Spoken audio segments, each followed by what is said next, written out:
Priyanka's food ডায়েরিতে সবাইকে welcome. আজকে রান্না করব দুধ মৌরি পটল।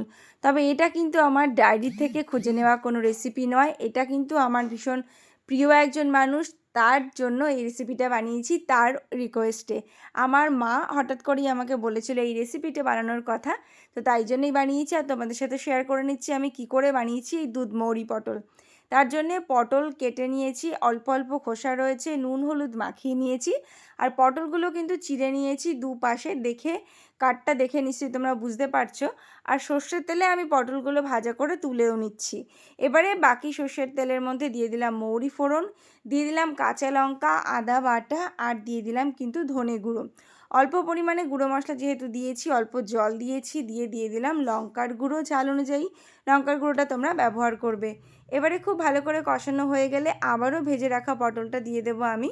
পটলটা ভাজাতেই কিন্তু প্রায় সেদ্ধ হয়ে গেছে, তাই খুব হালকা হাতে এটাকে নাড়াচাড়া করতে হবে। এরপরে এর মধ্যে দিয়ে দিলাম মৌরি বাটা, যেটা এই রান্নার একটা অন্যতম উপকরণ। সেই মৌরি বাটা দিয়ে দিলাম আমি এখানে প্রায় 1.5 চামচ।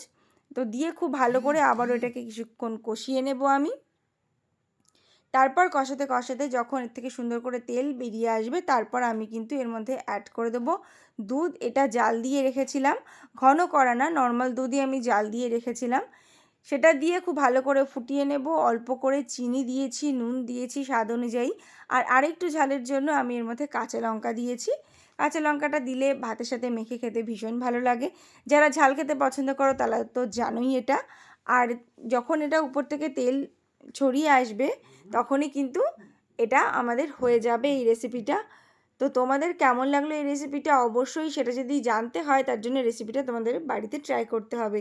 তো জানিও আমাকে কেমন লাগলো তোমাদের এই রেসিপিটা।